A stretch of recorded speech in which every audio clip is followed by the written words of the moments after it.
કેમ છો વિદ્યાર્થી મિત્રો, હું સાવન પટેલ ડાર્ક વર્સ સાયન્સની યુટ્યુબ ચેનલ પર આપ સૌનું હાર્દિક સ્વાગત છે. તો ધોરણ 11ના ચેપ્ટર નંબર 3 ની અંદર તત્વોનું વર્ગીકરણ અને ગુણધર્મોમાં આવર્તિતા. તો લાસ્ટ લેક્ચરની અંદર જોયું હતું વિડીયો નંબર 1 ની અંદર કે આવર્ત કોષ્ટકમાં કોને ભાગ ભજવ્યો. તો સૌ પ્રથમ હતો જ્હોન ડોબ્રેનર, ત્યારબાદ ન્યુલેન્ડ અને મોઝલી વિશે પણ આપણે માહિતી મેળવી. ત્યારબાદ મોઝલીના બેઝ ઉપર મેન્ડેલિફે જે આધુનિક આવર્ત કોષ્ટક બનાવ્યું એ આધુનિક આવર્ત કોષ્ટક વિશે આપણે ભણીએ. હવે તો જ્હોન ડોબ્રેનર, ન્યુલેન્ડ, લોથરમેયર, મોઝલી આ બધાનો ઉપયોગ કરી અને મેન્ડેલિફે આધુનિક આવર્ત કોષ્ટક બનાવ્યું. મેન્ડેલિફે જે આધુનિક આવર્ત કોષ્ટક બનાવ્યું એને આવર્ત કોષ્ટકનું લાંબામાં લાંબુ સ્વરૂપ પણ કહેવામાં આવે છે. આવર્ત કોષ્ટકનું લાંબામાં લાંબુ સ્વરૂપ પણ કહેવામાં આવે છે. એમણે પણ કઈ વાત ધ્યાનમાં રાખી? તો એમણે તત્વોના ભૌતિક તેમજ રાસાયણિક ગુણધર્મોમાં તેમના પરમાણ્વીય ક્રમાંકના આવર્તનીય વિધેય છે. એમણે મોઝલીના વાક્ય પરથી, મોઝલીએ જે આવૃત્તિ વિરુદ્ધ પરમાણ્વીય ક્રમાંકનો આલેખ રજૂ કર્યો એના ઉપરથી એમણે માહિતી આપી કે ભૌતિક અને રાસાયણિક ગુણધર્મો પરમાણ્વીય ક્રમાંકના આવર્તનીય વિધેય છે. મતલબ કે આવર્ત બદલાય એમ તેમના ભૌતિક અને રાસાયણિક ગુણધર્મો પણ બદલાતા જશે. તો એમણે જે આવર્ત કોષ્ટક બનાવ્યું, આવર્ત કોષ્ટકમાં આડી લાઈન એને આવર્ત કહ્યું અને ઊભી લાઈન એને શું કહ્યું ભાઈ? સમૂહ, એટલે કે સ્તંભ. સમૂહને બીજું શું કહીશું ભાઈ? આપણે સ્તંભને સમૂહ પણ કહે છે. તેમણે કુલ 7 આવર્ત અને 18 સમૂહ હાજર છે. એમણે જે આવર્ત કોષ્ટક બનાવ્યું એ આવર્ત કોષ્ટકની અંદર 7 આવર્ત અને 18 સમૂહ ગોઠવ્યા. એમણે જોયું કે પ્રથમ આવર્તમાં 2 તત્વો અને તે પછીના આવર્તમાં અનુક્રમે 8, 8, 18, 18 અને 32 તત્વો મૂક્યા એમણે. તો આપણે એમનું આવર્ત કોષ્ટક જોઈએ. તો આવર્ત કોષ્ટક ઉપરથી આપણને આઈડિયા આવી જશે કે એમણે આવર્ત કોષ્ટક કઈ રીતે બનાવ્યું. તો તમે જોઈ શકો છો કે આવર્ત કોષ્ટકની અંદર આ જે હાઇડ્રોજનનું સ્થાન કરું એ હાઇડ્રોજનનું સ્થાન એકચ્યુઅલી અહીંયા આગળ છે નહીં. હાઇડ્રોજનનું સ્થાન હજુ સુધી અનિશ્ચિત છે. કેમ? તો કે હાઇડ્રોજનના ગુણધર્મો પહેલા સમૂહ જેવા પણ છે અને હાઇડ્રોજનના ગુણધર્મો 17મા સમૂહ જેવા પણ છે. તો હજુ હાઇડ્રોજનને કયા સ્થાન ઉપર મૂકવો એ હજુ નક્કી નથી. તો જે પહેલો આવર્ત ખરો એને શું કહી દઈએ? n બરાબર 1, બીજા આવર્તને n બરાબર 2, ત્રીજા આવર્ત માટે 3, n બરાબર 4, n બરાબર 5, n બરાબર 6 અને n બરાબર 7. આવા n શું છે? તો યાદ કરો, મુખ્ય ક્વોન્ટમ આંક. મુખ્ય ક્વોન્ટમ આંક આપણને કક્ષાની સંખ્યા આપતું હતું. શેની સંખ્યા આપતું હતું? કક્ષાની. એનો મતલબ કે પહેલા આવર્તમાં જે પણ તત્વો છે એ તત્વોની અંદર કક્ષાની સંખ્યા કેટલી? 1. બીજા આવર્તમાં જેટલા પણ તત્વો છે એમાં કક્ષા 2, ત્રીજામાં 3, ચોથામાં 4 કક્ષકો, 5 કક્ષકો, 6 કક્ષકો અને 7 કક્ષકો. આ ખૂબ જ અગત્યનું છે. આના વિશે ધ્યાન રાખવું. અને આમાંથી ક્વેશ્ચન પણ પૂછાઈ શકે છે કે મુખ્ય ક્વોન્ટમ આંક આવર્ત કોષ્ટકમાં શેની માહિતી આપે? તો મુખ્ય ક્વોન્ટમ આંક આવર્ત કોષ્ટકમાં કક્ષાની માહિતી આપે, એટલે કે આવર્તની માહિતી આપશે. જો કોઈ પરમાણુ કયા આવર્તમાં છે? ચોથા આવર્તમાં છે. તેમાં કક્ષકોની સંખ્યા કેટલી? કક્ષાની સંખ્યા કેટલી હશે ભાઈ? 4. કક્ષાની સંખ્યા કેટલી હશે? 4. 1, 2, 3 અને 4 કક્ષાઓ. ક્લિયર છે દરેકને? ઓકે. ત્યારબાદ બીજું એમણે શું કર્યું? તેમણે એક આવર્ત કોષ્ટકને વિભાગમાં વહેંચ્યા. તમને આ જે એક વિભાગ દેખાય છે, આ બીજો વિભાગ છે, આ ત્રીજો વિભાગ છે અને એની અંદર જ આ ચોથો વિભાગ આપેલો છે. તો આવર્ત કોષ્ટકની અંદર મેન્ડેલિફે 4 વિભાગમાં વહેંચ્યું. કેટલા વિભાગમાં વહેંચ્યું? 4 વિભાગ. કયા કયા 4 વિભાગ છે જોઈ લઈએ. એમણે આવર્ત કોષ્ટકને S વિભાગ, P વિભાગ, D વિભાગ અને F વિભાગ એમ ટોટલ 4 વિભાગમાં વહેંચ્યું. 4 વિભાગની અંદર વહેંચ્યું. તો S વિભાગ કઈ જગ્યાએ છે સમજો. S વિભાગ આ છે. આ કયો વિભાગ છે? S વિભાગ. P વિભાગ અહીંયાથી સ્ટાર્ટ થાય આટલે સુધી કયો વિભાગ છે? P વિભાગ. આ જે છે એ D વિભાગ છે. આ જે છે એ D વિભાગ છે. અને આ જે દેખાય છે ને આ કયો વિભાગ છે ભાઈ? D વિભાગ. અને F વિભાગ એમણે છેલ્લે મૂક્યો. ખરેખર આ F વિભાગ અહીંયા આગળ જ છે, બરાબર, પરંતુ એમણે નીચે દર્શાવ્યો. તો આવર્ત કોષ્ટકના મુખ્યત્વે કેટલા વિભાગ પાડવામાં આવે? 4 વિભાગ. S વિભાગ, P વિભાગ, D વિભાગ અને F વિભાગ. તો આપણે 1 by 1 પહેલા S વિભાગ જોઈ લઈએ. 1 by 1 પહેલા S વિભાગ જોઈ લઈએ. તો S વિભાગની અંદર તમે જોઈ શકો છો કે બે સમૂહ આવેલા છે. એસ વિભાગની અંદર કેટલા સમૂહ આવેલા છે? બે સમૂહ આવેલા છે. પહેલો સમૂહ કયો છે? લિથિયમ, સોડિયમ, પોટેશિયમ, રૂબેડિયમ, સીઝિયમ અને ફ્રાન્સિયમ. જ્યારે બીજો સમૂહ beryllium, magnesium, calcium, strontium, barium અને રેનિયમ. એની અંદર ફ્રાન્સિયમ અને રેડિયમ, આ બે તત્વો કેવા છે ભાઈ? રેડિયો સક્રિય તત્વ છે. કેવા તત્વો છે? રેડિયો સક્રિય તત્વ છે. આ જે પહેલો સમૂહ ખરો એ પહેલા સમૂહનું નામ આપેલું છે એમણે આલ્કલી તત્વો. કયા તત્વો નામ આપ્યું છે? આલ્કલી તત્વો. અને બીજો જે સમૂહ છે એ બીજા સમૂહનું નામ આપેલું છે આલ્કલાઇન અર્થ ધાતુ. શું નામ આપેલું છે? આલ્કલાઇન અર્થ ધાતુ. બે સમૂહને બે નામ આપ્યા. એસ વિભાગની સામાન્ય ઇલેક્ટ્રોન રચના શું થશે? NS122. જ્યાં n બરાબર આવર્તની સંખ્યા. n બરાબર આવર્તની સંખ્યા. અને જે સામાન્ય ઇલેક્ટ્રોન રચના ખરી એ સામાન્ય ઇલેક્ટ્રોન રચના ઉપરથી આપણને ઇલેક્ટ્રોનની માહિતી મળશે. રચનાની કઈ ઇલેક્ટ્રોન રચનાની માહિતી મળશે આપણને? તો કે બાહ્યતમ કક્ષાની ઇલેક્ટ્રોન રચના. કઈ રચના? બાહ્યતમ કક્ષાની ઇલેક્ટ્રોન રચનાની માહિતી મળે આપણને. જુઓ તમે NS1 કોઈ પૂછે મારે સોડિયમની ઇલેક્ટ્રોન રચના લખવી છે બાહ્યતમ કક્ષાની, તો આપણને ખબર હોવી જોઈએ કે n બરાબર 3. તો ત્રીજા આવર્તમાં છે તો n બરાબર સોડિયમ માટે શું લખશો તમે? n બરાબર 3. એસ વિભાગ પહેલા સમૂહમાં કે બીજા સમૂહમાં? તો કે એસ વિભાગના પહેલા સમૂહમાં, તો 3s1. આનો મતલબ કે સોડિયમમાં છેલ્લો ઇલેક્ટ્રોન કઈ કક્ષકમાં દાખલ થયો છે? એસ કક્ષકમાં. કઈ કક્ષા? ત્રીજી કક્ષા, એસ કક્ષક. અને એમાં ઇલેક્ટ્રોન કેટલા છે? 1 ઇલેક્ટ્રોન છે. કોઈ પૂછે તમને સ્ટ્રોન્સિયમ, તો સ્ટ્રોન્સિયમ માટે શું ઇલેક્ટ્રોન રચના થાય? તો ગણી લો બીજો, ત્રીજો, ચોથો અને પાંચમો આવર્ત. તો n બરાબર 5. તો n બરાબર 5 છે તો 5s1. તો સ્ટ્રોન્સિયમમાં છેલ્લો ઇલેક્ટ્રોન એસ કક્ષકમાં દાખલ થાય, પરંતુ કઈ કક્ષા? પાંચમી કક્ષા. ઓકે, સોરી, NS2 થશે. શું થશે અહીંયા? NS2. બીજી કક્ષા, બીજો સમૂહ છે ને એટલા માટે NS2. કોઈ પૂછે બેરિલિયમ, તો બેરિલિયમ માટે શું થશે? તો કે કઈ કક્ષા? તો તમારે પહેલા ધ્યાન રાખવું પડે કે બેરિલિયમ કયા સમૂહ, કયા વિભાગમાં આવેલું છે? એસ વિભાગમાં. એસ વિભાગમાં હોય તો બાહ્યતમ કક્ષાની ઇલેક્ટ્રોન રચના NS122. તો n બરાબર કેટલા મૂકશો તમે? 2. 2s. કયો સમૂહ? બીજો સમૂહ. તો શું થઈ ગયું? NS2. તો આ પ્રમાણે એનું 1 માર્ક્સમાં ક્વેશ્ચન પૂછી શકાય બાહ્યતમ કક્ષાની ઇલેક્ટ્રોન રચના. અને આ ઇલેક્ટ્રોન રચના આપણે આગળ જે ભૌતિક અને રાસાયણિક ગુણધર્મો ભણવાના છે એની અંદર આપણે આ પ્રમાણે જ ઇલેક્ટ્રોન રચનાનો ઉપયોગ કરવાનો છે. તો ખાસ ઇલેક્ટ્રોન રચના ખબર હોવી જોઈએ. બરાબર છે? ઓકે, હવે સમજો.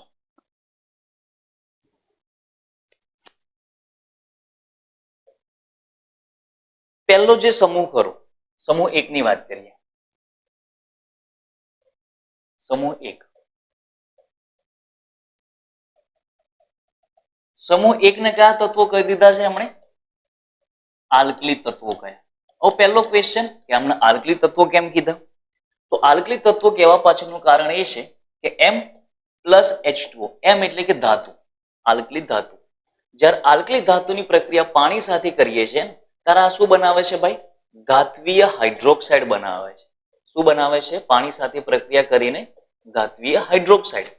કેમ હાઇડ્રોક્સાઇડ બને છે આપણે ખબર પડશે, પરંતુ આ સ્વભાવે કેવા છે ભાઈ? બેઝિક છે. સ્વભાવે કેવા છે? બેઝિક. અને બેઝિક ને બીજું શું કહેવાય છે? આલ્કલી કહેવાય છે. બેઝિક ને શું કહેવાય છે? આલ્કલી. એટલા માટે આ તત્વોને આલ્કલી તત્વો કયા છે. હવે એસ કક્ષક આપણને ખબર છે કે એસ કક્ષકમાં પેટા કક્ષક કેટલી હોય? 1. અને સ્થાયી ક્યારે થાય? ક્યારે સ્થાયી થાય? જ્યારે એમાં ઇલેક્ટ્રોન 0 હોય અથવા તો ઇલેક્ટ્રોન 2 હોય. પરંતુ આલ્કલી તત્વોની બાહ્યતમ કક્ષાની ઇલેક્ટ્રોન રચના તો શું છે ભાઈ? NS1. મતલબ એની અંદર કેટલા ઇલેક્ટ્રોન છે? 1 ઇલેક્ટ્રોન છે. હવે સ્થાયી નથી. હવે જ્યારે પ્રક્રિયા કરવા જશે ત્યારે શું થવા પ્રયત્ન કરશે? સ્થાયી થવા પ્રયત્ન કરે. હવે સ્થાયી થવા પ્રયત્ન કરશે એટલે કાં તો એ 0 ઇલેક્ટ્રોન થવા પ્રયત્ન કરે અથવા તો 2 ઇલેક્ટ્રોન થવા પ્રયત્ન કરે. પરંતુ આ પોતે તત્વો ધાત્વીય ગુણધર્મ ધરાવતા હોવાને કારણે એ ઇલેક્ટ્રોનનું દાન કરે. તો કેટલા ઇલેક્ટ્રોનનું દાન કરશે? 0 થવા માટે 1 ઇલેક્ટ્રોનનું દાન કરે. અને 1 ઇલેક્ટ્રોનનું દાન કરે તેમના ઉપર કયો ચાર્જ આવે ભાઈ? +1 ચાર્જ આવે. તો આલ્કલી ધાતુ ઉપર કયો વીજભાર છે ભાઈ? આલ્કલી ધાતુ ઉપર હંમેશા +1 જ વીજભાર હોય, એ ક્યારેય બદલાશે નહીં. હવે આલ્કલી ધાતુ ઉપર +1 છે, H2O માં H પ્લસ OH -1, તો આ +1 આ -1 જોડેન શું બનાવી દેશે ભાઈ MOH, જોડેન શું બનાવી દેશે MOH, એટલે કે લિથિયમ શું બનાવશે, લિથિયમ શું બનાવશે, લિથિયમ હાઇડ્રોક્સાઇડ. સોડિયમ શું બનાવશે, સોડિયમ હાઇડ્રોક્સાઇડ. પોટેશિયમ શું બનાવશે, પોટેશિયમ હાઇડ્રોક્સાઇડ.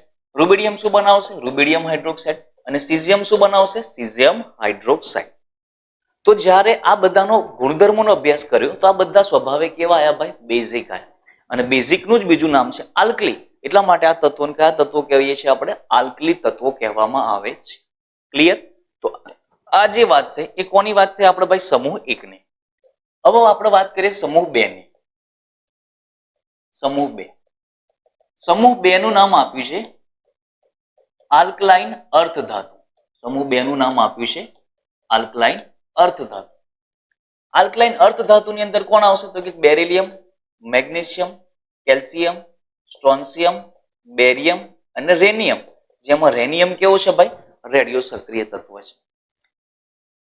આમને આલ્કલાઇન કેમ કહ્યું, તો પહેલા આપણે વાત કરીએ એમની સામાન્ય ઇલેક્ટ્રોન રચના શું થશે, બીજા સમૂહમાં છે એટલે NH2. S કક્ષક સ્થાયી ક્યારે થાય, તો કે એમાં 0 ઇલેક્ટ્રોન હોય અથવા તો 2 ઇલેક્ટ્રોન. NH2 છે એટલે દરેકની બાહ્યતમ કક્ષામાં કેટલા ઇલેક્ટ્રોન હશે, 2. 2 ઇલેક્ટ્રોન છે તો આ તો કેવું કહેવાય ભાઈ, સ્થાયી જ કહેવાય. પરંતુ જ્યારે પ્રક્રિયા કરવા જાય છે ને ત્યારે 2 ઇલેક્ટ્રોન ગુમાવે છે. 2 ઇલેક્ટ્રોન ગુમાવીને કેવો થઈ જશે, 0. અને 2 ઇલેક્ટ્રોનનું શું કરે છે, દાન કરે છે.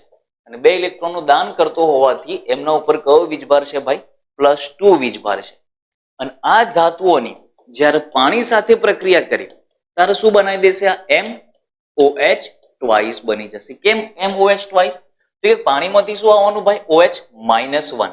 M ઉપર કેટલો વીજભાર છે, +2. તો ચોકડી ગુણાકાર કરીએ તો શું બનાવી દેશે, M ને 1 વડે ગુણ્યો આપણે, OH ને 2 વડે ગુણ્યો તો શું બની ગયું, MOH ટ્વાઇસ.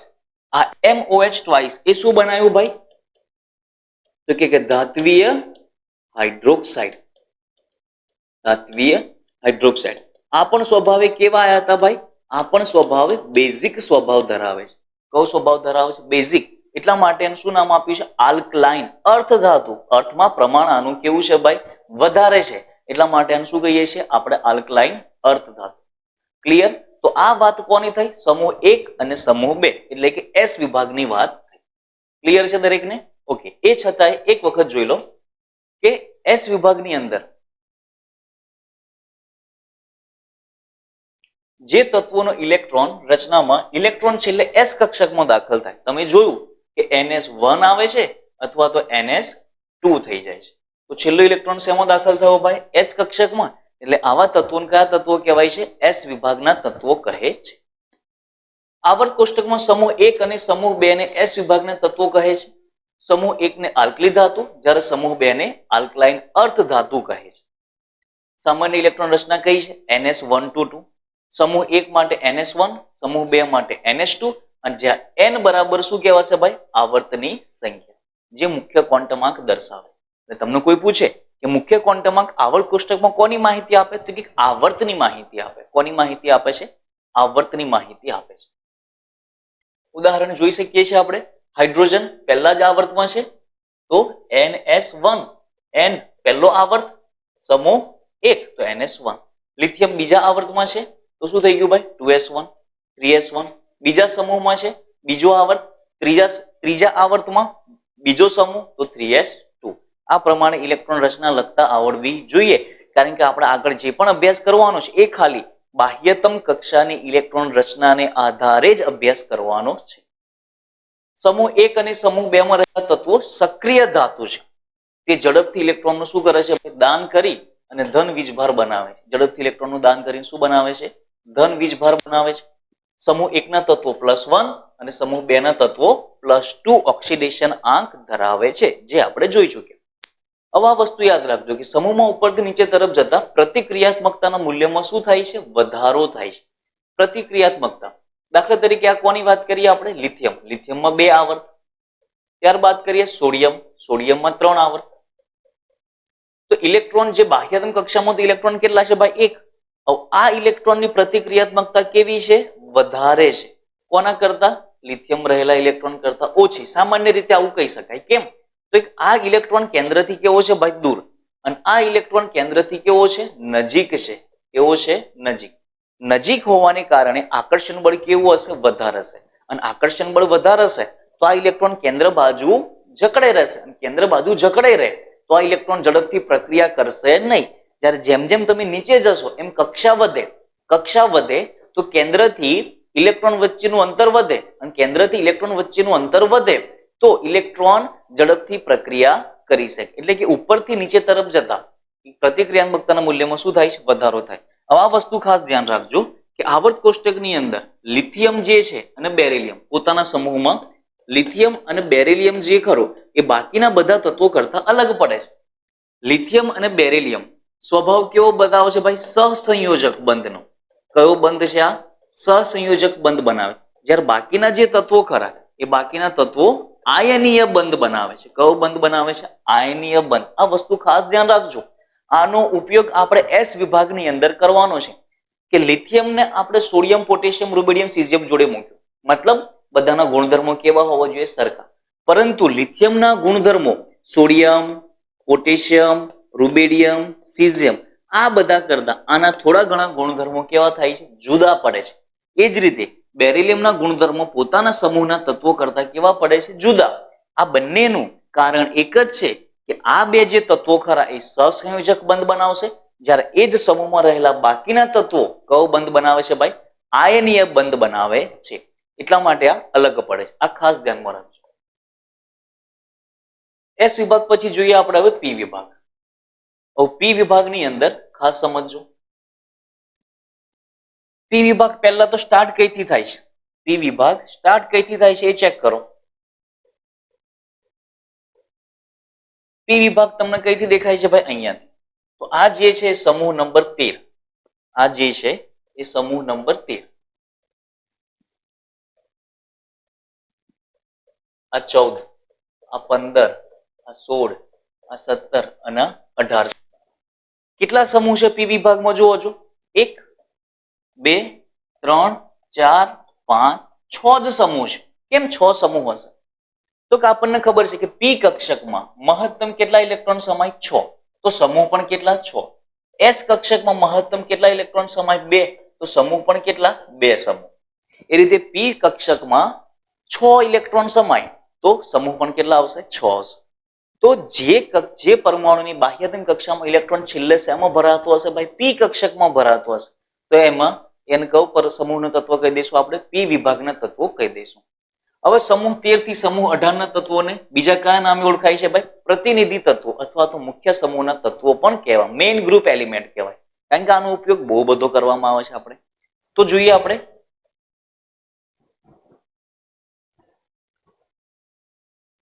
પી વિભાગના તત્વોને પ્રતિનિધિ તત્વો અથવા તો મુખ્ય સમૂહના તત્વો કહે છે.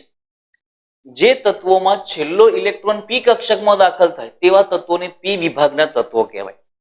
એની સામાન્ય ઇલેક્ટ્રોન રચના શું કહેવાશે? પહેલા તો સમૂહ 13 થી 18 ના એક માર્ક્સમાં એમસીક્યુ પૂછાય કે પી વિભાગના સમૂહ કઈથી કઈ સુધી છે? તો સમૂહ 13 થી સમૂહ 18. તેમની સામાન્ય ઇલેક્ટ્રોન રચના શું થશે ભાઈ? NS2 NP126. NS2 NP126. જ્યાં n બરાબર શું કહીશું ભાઈ આપણે? આવર્તની સંખ્યા. જે આપણે એસ વિભાગની અંદર પણ ભણી ચૂક્યા છીએ. દાખલા તરીકે બોરોનની વાત કરો તો આવર્ત કોષ્ટકની અંદર તમે જુઓ કે બોરોન આવર્ત કોષ્ટકની અંદર તમે જોઈ શકો છો કે બોરોન કયા આવર્તમાં છે? પહેલા તો બોરોન પી વિભાગનું છે તો NH2 NP126. પિરિયોડિક ટેબલ ખુલ્લું રાખજો. સમૂહ 13. બોરોન કઈ જગ્યાએ છે? સમૂહ 13. સમૂહ 13 માં છે એટલે પી વિભાગનું કહેવાય. પી વિભાગ માટે n શું થઈ જશે? બોરોન માટે 2s2. ફરી n આવ્યું 2p. હવે પી વિભાગના કયા સમૂહમાં છે બોરોન? આમ સમૂહ 13 આવર્ત કોષ્ટકનો સમૂહ 13 પરંતુ પી વિભાગનો તો પહેલો તો 2p1. Carbon carbon 2s2 2p2. કેમ? કારણ કે પી વિભાગનો કયો સમૂહ છે? બીજો સમૂહ છે. એ રીતે એલ્યુમિનિયમ એલ્યુમિનિયમ કયા આવર્તમાં છે ભાઈ? ત્રીજા આવર્તમાં તો 3s2 3p. કયા સમૂહમાં છે? પહેલા સમૂહમાં તો 3p1. બરાબર છે. આ રીતે તમે એની ઇલેક્ટ્રોન રચના, બાહ્યતમ કક્ષાની ઇલેક્ટ્રોન રચના લખી શકો. મેઇન ઇમ્પોર્ટન્ટ, સમૂહ 1 ના આલ્કલી તત્વો, સમૂહ 2 ને આલ્કલાઇન અર્ધ ધાતુ કહો.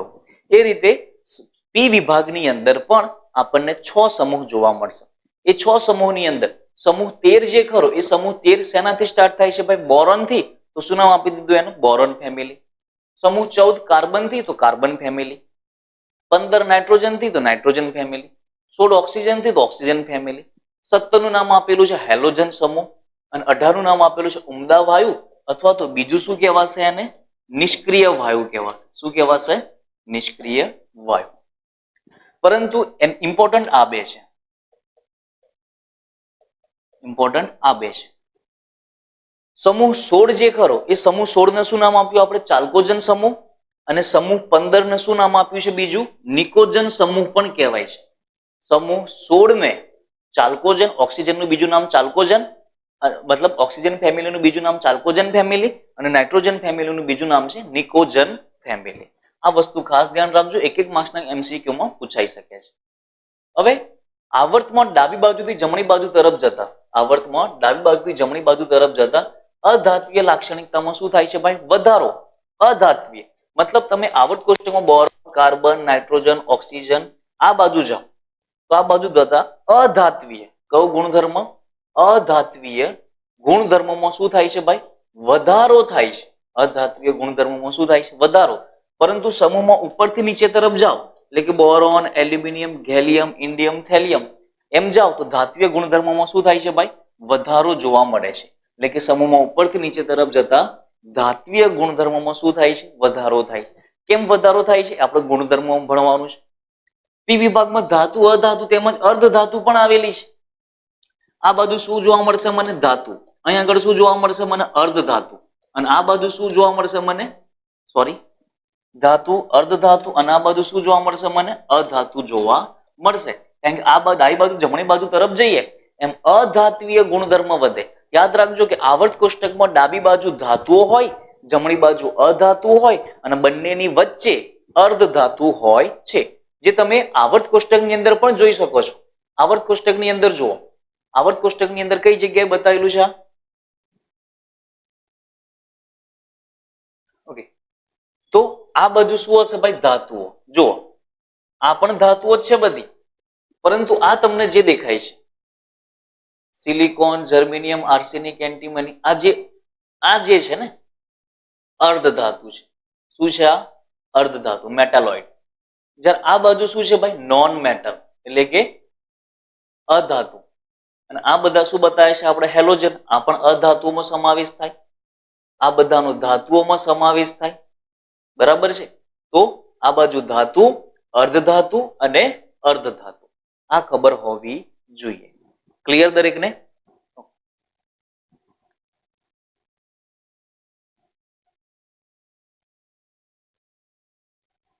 ઓકે, બીજું કે પી વિભાગના તત્વો જુદી જુદી ઓક્સિડેશન અવસ્થા ધરાવે છે. પી વિભાગના તત્વો જુદી જુદી ઓક્સિડેશન અવસ્થા ધરાવે છે. કઈ રીતે જુદી જુદી ઓક્સિડેશન અવસ્થા? સમજો. સમૂહ 13 જે છે, સમૂહ 13, સમૂહ 13 માં કોણ આવશે ભાઈ? બોરોન, એલ્યુમિનિયમ, ગેલિયમ, ઇન્ડિયમ અને થેલિયમ. સમૂહ 13 ની સામાન્ય ઇલેક્ટ્રોન રચના શું થશે ભાઈ? NH2NP1. તો બાહ્યતમ કક્ષામાં કેટલા ઇલેક્ટ્રોન? NH2NP1. S કક્ષકમાં 2 ઇલેક્ટ્રોન હશે, અને પી કક્ષકમાં કેટલા ઇલેક્ટ્રોન હશે ભાઈ? 3 ઇલેક્ટ્રોન હશે. પરંતુ આપણને ખબર છે કે પી કક્ષક સ્થાયી ક્યારે થાય? 0, 3 અથવા તો 6. 3 સ્થાયી કહેવાય, પણ કેવું કહેવાય? અર્ધ સ્થાયી કહેવાય. કેવું કહેવાય? અર્ધ સ્થાયી. જ્યારે 6 હોય તો સંપૂર્ણ સ્થાયી. એટલે કે આની સ્થિરતા કેવી છે ભાઈ? સંપૂર્ણ સ્થાયીની સ્થિરતા વધારે. કોના કરતા? અર્ધ સ્થાયી કરતા. હવે તમે જોઈ શકો છો કે બોરોન સમૂહમાં જેટલા પણ તત્વો છે, એ બોરોન સમૂહની બાહ્યતમ કક્ષામાં કેટલા જોવા મળશે ભાઈ? મને 3 ઇલેક્ટ્રોન. બાહ્યતમ કક્ષામાં 3. હવે પી કક્ષકને સ્થાયી થવું છે. પી કક્ષકને સ્થાયી થવું છે તો કેટલા જોઈએ? 0, 3 અથવા તો 6. હવે એની બાહ્યતમ કક્ષામાં તો એક જ ઇલેક્ટ્રોન છે. 0 થવા માટે શું કરશે? તો કે ફર્સ્ટ કેસ, કેસ 1, 1 ઇલેક્ટ્રોનનું દાન કરે. કેટલા ઇલેક્ટ્રોનનું દાન કરે? 1 ઇલેક્ટ્રોનનું દાન કરે. 1 ઇલેક્ટ્રોનનું દાન કરે તો પી કક્ષક તો સ્થાયી થઈ ગઈ, અને દાન કરે એટલા માટે કેટલો વીજભાર આવશે? +1. આટલું ક્લિયર? પરંતુ આ પણ બાહ્યતમ કક્ષા જ છે, એસ કક્ષક છે, તો એ શું કરે? 2 ઇલેક્ટ્રોનનું દાન. અને જો 2 ઇલેક્ટ્રોનનું દાન કરે તો ટોટલ અહીંયાથી 2 અને અહીંયાથી 1 એટલે ટોટલ કેટલા થયા? 3. મતલબ બોરોન સમૂહ ઉપર +1 અને +3 આમ કેટલા પ્રકારના વીજભાર શક્ય છે ભાઈ? 2 પ્રકારના, +1 અને +3 એમ 2 વીજભાર શક્ય છે. કોના ઉપર? સમૂહ 13 ઉપર. સમૂહ 14 ની વાત કરીએ તો carbon, silicon, germanium, tin, lead. આ બધાની બાહ્યતમ કક્ષાની ઇલેક્ટ્રોન રચના શું થશે ભાઈ? NH2 NP2.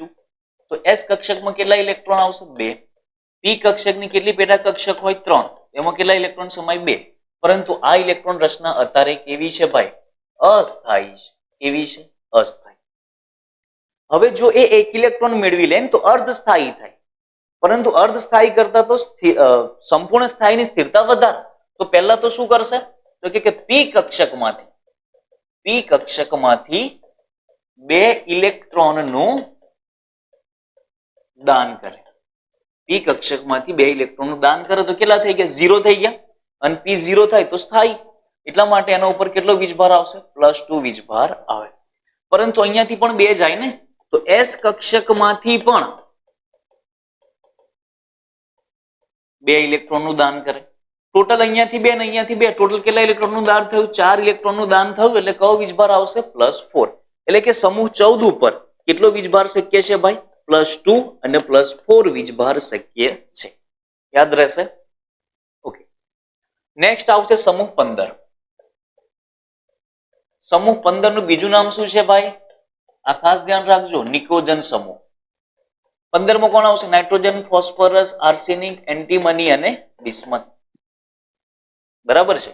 આ દરેકની બાહ્યતમ કક્ષાની ઇલેક્ટ્રોન રચના શું થશે? NH2 NP3.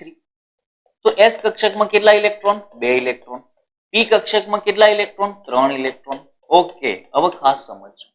તો આ તો સ્થાયી તો કહેવાય ભાઈ, પરંતુ કેવું સ્થાયી છે? અર્ધસ્થાયી છે. કેવું સ્થાયી છે?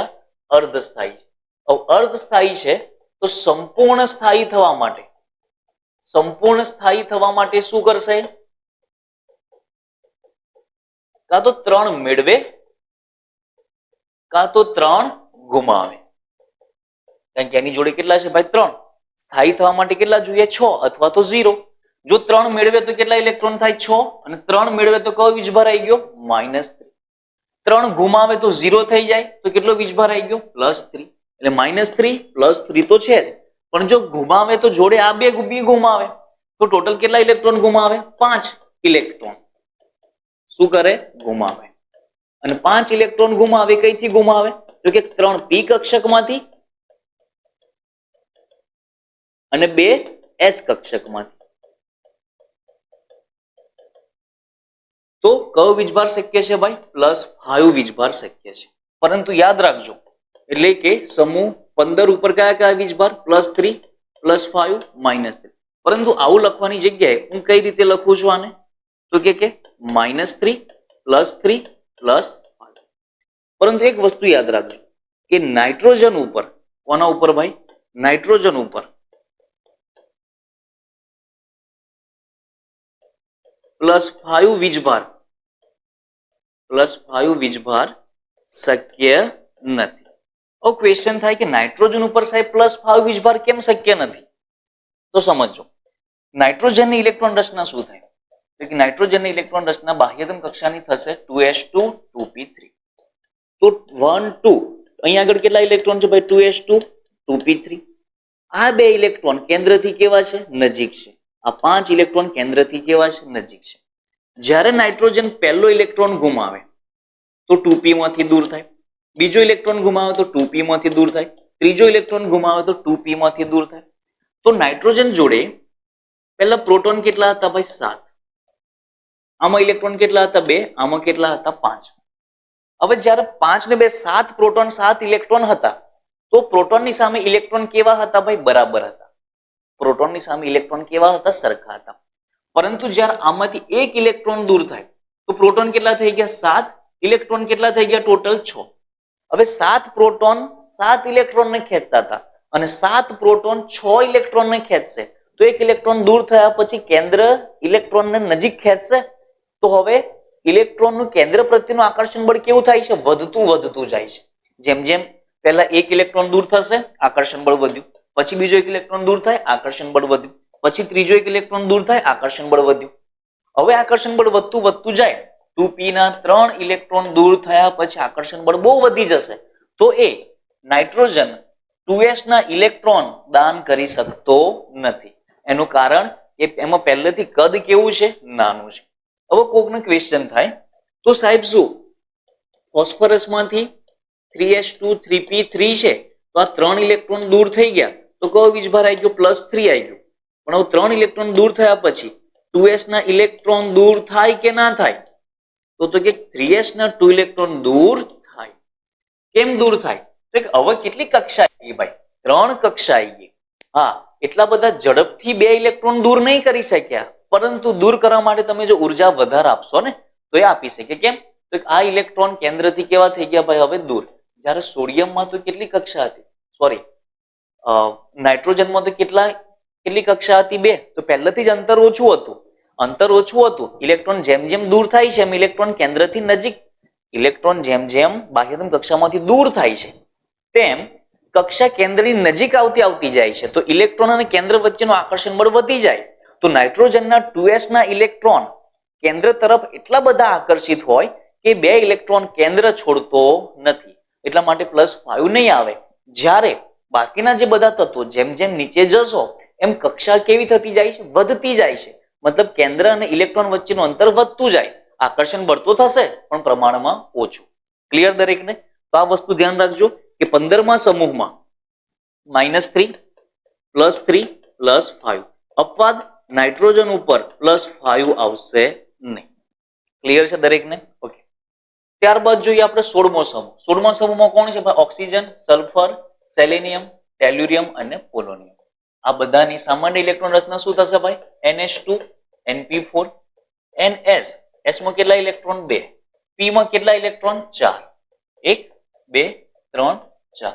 શું લાગે ભાઈ? સ્થાયી થવા માટે શું કરશે? તો કે 2 મેળવશે. 2 મેળવે તો કેટલો વીજભાર આવી ગયો? -2. આ 4 ગુમાવે તો કેટલો વીજભાર આવી ગયો? +4. અને આ 2 પણ ગુમાવે તો +6. તો 16મા સમૂહમાં કયા કયા વીજભાર શક્ય છે ભાઈ? -2 +4 +6. પરંતુ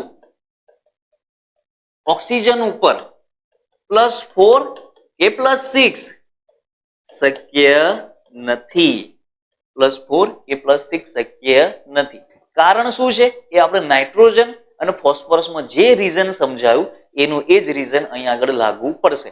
પરંતુ ઓક્સિજન સિવાયના બાકીના જે તત્વો ખરા એ બધા તત્વોની અંદર -2 +4 +6 પણ આવશે. આની આ જ વસ્તુ તમારે પી વિભાગના તત્વોમાં પણ શીખવાની છે. અને એ બધા જ ગુણધર્મો પ્રતિક્રિયાત્મકતા કરે છે. એના પાછળનું કારણ આ જ છે. આવર્ત કોષ્ટકનો જે બેઝિક આઈડિયા તમને આવડી ગયો તો સમજજો. જે પણ અપવાદ બને છે, જે પણ અપવાદ આપણે કહી દઈએ છીએ કે આ અપવાદ છે, યાદ રાખજો. એ યાદ રાખવા પડશે નહીં. શરત એટલી કે આવર્ત કોષ્ટક કમ્પ્લીટ ખબર હોવી જોઈએ.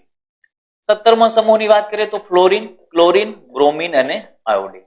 આ બધાની સામાન્ય ઇલેક્ટ્રોન રચના શું થશે ભાઈ? NH2 NP5. બાહ્યતમ કક્ષામાં કેટલા છે જુઓ ભાઈ? S માં 2, P માં કેટલા? તો કે P માં 5. 2 3 4 5. એક જ ઇલેક્ટ્રોન મેળવીને શું થઈ જશે? સ્થાયી થઈ જાય તો -1. ગુમાવે તો +5 ગુમાવે. બધા ગુમાવે તો +7 થઈ જાય. તો ટોટલ કેટલા પ્રકારના વીજભાર થયા? -1 +5 +7. પરંતુ શું હશે ભાઈ? ફ્લોરિન ઉપર +5 +7 ક્યારેય શક્ય નથી. બીજું કે ફ્લોરિન ઉપર હંમેશા -1 વીજભાર જ હોય. આ ખાસ ધ્યાન રાખજો. આવર્ત કોષ્ટકની અંદર એક જ તત્વ એવું છે. હા, એમ તો પી વિભાગની વાત કરીએ કે પી વિભાગની અંદર એક જ તત્વ એવું છે કે જેની ઉપર હંમેશા -1 વીજભાર જ હોય, ફ્લોરિન ઉપર. આ ખાસ ધ્યાન રાખજો. ત્યારબાદ જોઈએ આપણે 18મો સમૂહ. 18મા સમૂહના તત્વો કોણ કોણ છે? તો કે helium, neon, argon, krypton, xenon, radon. આ બધાની બાહ્યતમ કક્ષાની ઇલેક્ટ્રોન રચના શું થશે ભાઈ? NH2 NP6. પી કક્ષક તો કેવી છે ભાઈ? સંપૂર્ણ ભરાઈ ગઈ છે. અને એ પણ કેવી રચનાથી? સ્થાયી ઇલેક્ટ્રોન રચનાથી. તો આ શું કરશે? ઇલેક્ટ્રોન ગુમાવે તો કે ના. ઇલેક્ટ્રોન મેળવે? તો કે ના. આવા ઇલેક્ટ્રોન મેળવતા પણ નથી કે ઇલેક્ટ્રોન ગુમાવતા પણ નથી. તો આમના ઉપર કોઈ વીજભાર આવતો નથી. તો આમને શું કહેવાય છે ભાઈ? વીજભાર રહિત કહેવાશે. શું કહેવાશે? વીજભાર રહિત. હવે જો આમના ઉપર કોઈ વીજભાર જ ના હોય, ધન કે ઋણ વીજભાર જ ના હોય, તો બીજા જોડે કઈ રીતે પ્રક્રિયા કરશે? બીજા રીતે જોડે પ્રક્રિયા કરતા નથી, એટલા માટે આમને શું કહીએ છીએ આપણે? નિષ્ક્રિય વાયુ કહેવાય છે. કયા વાયુ? નિષ્ક્રિય વાયુ. અને એક બીજું નામ આપેલું છે અમને ઉમદા વાયુ. સારા છે બિચારા, ઉમદા વાયુ કશું જ કરશે નહીં. ક્લિયર છે દરેકને? તો આ શું થઈ ગયું ભાઈ? આપણું પી વિભાગ થઈ ગયું. તો જોઈ શકો છો તમે કે સમૂહ 13 માં +1 +3, સમૂહ 14 માં +2 +4, સમૂહ 15 માં -3 +3 +5. અપવાદ કોણ છે ભાઈ? નાઇટ્રોજન. નાઇટ્રોજન ઉપર +5 ના હોય. અહીં આગળ ઓક્સિજન અપવાદ, ઓક્સિજન ઉપર +4 +6 આવશે નહીં. -2 +2 +4 +6 પણ અવેલેબલ છે, +2 પણ અવેલેબલ છે ભાઈ. સમૂહ 17 માં -1 +5 +7, 18મો સમૂહ કેવો થઈ ગયો? નિષ્ક્રિય. આમાં ફ્લોરિન. ફ્લોરિન ઉપર ક્યારેય +5 +7 આવશે નહીં. જો તમે જેમના ઉપર નથી આવતા આવર્ત કોષ્ટકના બીજા આવર્તના તત્વો છે, અને એ જ તત્વો બાકીના સમૂહ કરતા કેવા થઈ જાય છે ભાઈ? અલગ થઈ જાય છે. એના પાછળનું કારણ છે એમના વીજભાર. ક્લિયર દરેકને? તો આ ખાસ સમજજો, બહુ જ અગત્યનું છે. ત્યારબાદ કોણ આવે છે ભાઈ? ડી વિભાગ આવે છે. ડી વિભાગ આપણે 12મા ધોરણની અંદર આખું ચેપ્ટર છે, પરંતુ અહીં આગળ બેઝિક ઇન્ફોર્મેશન આપેલી છે એ જોઈ લેજો કે ડી વિભાગના તત્વોને સંક્રાંતિ તત્વો કહેવામાં આવે. કયા તત્વો? સંક્રાંતિ તત્વો. એ કયા આવેલા છે? સમૂહ 3 થી સમૂહ 12 સુધી. આવર્ત કોષ્ટકમાં જે વચ્ચેની લાઈનો ખરી એ સમૂહ 3 થી સમૂહ 12 સુધીના વિભાગના સામાન્ય ઇલેક્ટ્રોન રચના ખાસ ધ્યાન રાખજો. એમની સામાન્ય ઇલેક્ટ્રોન રચના છે n-1 D 1 to 10 ns0 to 2. D વિભાગમાં એટલે કે ડી માં કેટલા ઇલેક્ટ્રોન સમાય? મહત્તમ 10. અને એટલા માટે 3 થી 12 કેટલા સમૂહ છે ભાઈ? 10 સમૂહ છે. ઇલેક્ટ્રોન રચના 1 માર્ક્સમાં પૂછાય છે. આ તત્વો મુખ્યત્વે કેવા હોય ભાઈ? રંગીન હોય છે. કેવા હોય? રંગીન. એમની ઓક્સિડેશન અવસ્થા પણ જુદી જુદી હોય છે. અને આ ખાસ ધ્યાન રાખજો, અનુચુંબકીય ગુણધર્મ ધરાવે. કેવો ગુણધર્મ? અનુચુંબકીય. અને એટલા માટે એ ઉદ્દીપક તરીકે વધારે પડતા વપરાય છે. અને આ તત્વોનું બીજું કયું નામ આપેલું છે ભાઈ? સંક્રાંતિ તત્વો નામ આપેલું છે. કયું નામ આપેલું છે? સંક્રાંતિ તત્વો. ક્લિયર છે દરેકને? અને ત્યારબાદ છેલ્લો વિભાગ આપણે જોઈએ છે એફ વિભાગ. એફ વિભાગનું બીજું નામ શું છે ભાઈ? આંતર સંક્રાંતિ તત્વો. શું નામ આપેલું છે આને? આંતર સંક્રાંતિ તત્વો. આવર્ત કોષ્ટકમાં તળિયે જે નીચે બે લાઈનો હતી એ એફ વિભાગની છે. તેમને એફ વિભાગના તત્વો કહે છે. સામાન્ય ઇલેક્ટ્રોન રચના ખાસ ધ્યાન રાખજો ભાઈ. n-2 f 1 to 14, n-1 d 0 to 1 ns2. આ એક એક માર્ક્સમાં ડી વિભાગ, એફ વિભાગ, એસ વિભાગ, પી વિભાગની સામાન્ય ઇલેક્ટ્રોન રચના પૂછી શકાય છે. અને તેમને આંતર સંક્રાંતિ તત્વો પણ કહે છે. તો આ શું થઈ ગયું? આપણું એફ વિભાગના તત્વો થઈ ગયા. ક્લિયર છે દરેકને? તો આ જે શું જોયું આપણે?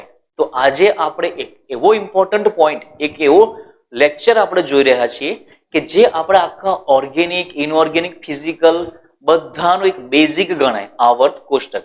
અને એના આધારે જ આપણે ગુણધર્મો કેવા હશે પરમાણુઓના એનું પ્રેડિક્શન કરી શકીએ છીએ. તો આ વિડીયો જો તમને ખરેખર ગમતો હોય તો તમારા ફ્રેન્ડ્સને પણ આ વિડીયો વિશે માહિતી આપો, એમને પણ વિડીયો જોવાનું કહો, ચેનલને સબસ્ક્રાઇબ કરો અને લાઈક કરજો. તો આવા નવા વિડીયો આપણે આગળ બનાવતા જઈએ. તો મળીએ આપણે નેક્સ્ટ લેક્ચરની અંદર. ત્યાં સુધી દરેક વિદ્યાર્થી મિત્રોને જય હિન્દ, જય ભારત.